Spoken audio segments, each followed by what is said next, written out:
Dr. Emily Carter anxiously stepped off the dropship onto the desolate surface of LV-442. She was the newest addition to the scientific team stationed at Solace Outpost, a thriving colony on this remote moon.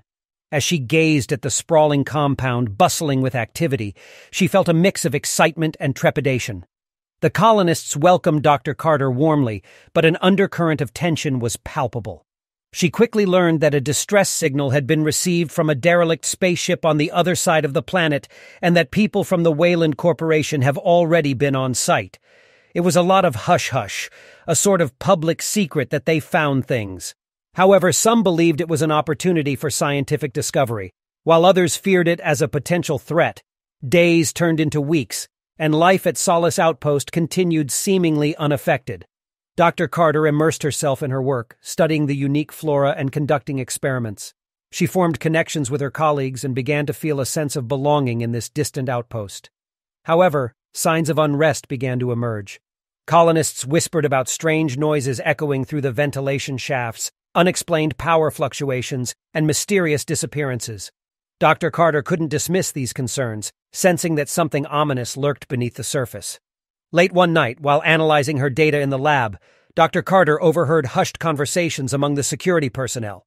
They spoke of grotesque creatures, nightmarish forms, and the fear that Solace Outpost was on the brink of a catastrophe. Determined to uncover the truth, she delved into the colony's archives, unearthing classified information. As she pieced together fragments of hidden reports, her blood ran cold. The derelict spaceship was not just any vessel, it was a xenomorph ship, carrying a deadly cargo of sorts. Dr. Carter, just as Ellen Ripley, realized that the distress signal was a warning, not an invitation. Haunted by this revelation, she frantically sought out her fellow scientists, warning them of the impending danger. Most dismissed her claims, labeling her paranoid.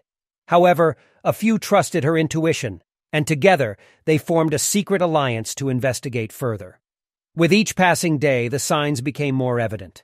Strange markings adorned the walls, and colonists went missing at an alarming rate. The once thriving Solace Outpost descended into an atmosphere of paranoia and fear. Dr. Carter's fears were validated one fateful night. She witnessed a colonist being dragged away, their screams echoing through the corridors. The xenomorphs had infiltrated the colony, silently claiming their victims. Panic spread like wildfire, and the survivors realized the gravity of their situation.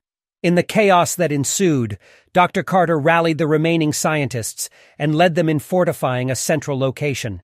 They salvaged whatever weapons they could find, barricading themselves against the relentless onslaught. It was a fight for survival, a battle against an enemy they could scarcely comprehend. As Solace Outpost fell into darkness, Dr. Carter and her allies fought valiantly. They were determined to buy time, to formulate an escape plan for the few remaining souls.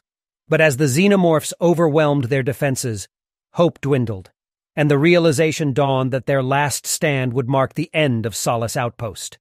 In the final moments, as chaos consumed the outpost, Dr. Carter glimpsed the shattered remnants of her once promising future. The xenomorphs, relentless and merciless, ravaged everything she held dear.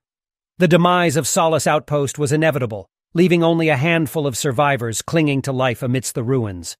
Dr. Emily Carter had arrived on LV-442 with hope in her heart, but now she was trapped in a nightmare from which there seemed to be no escape.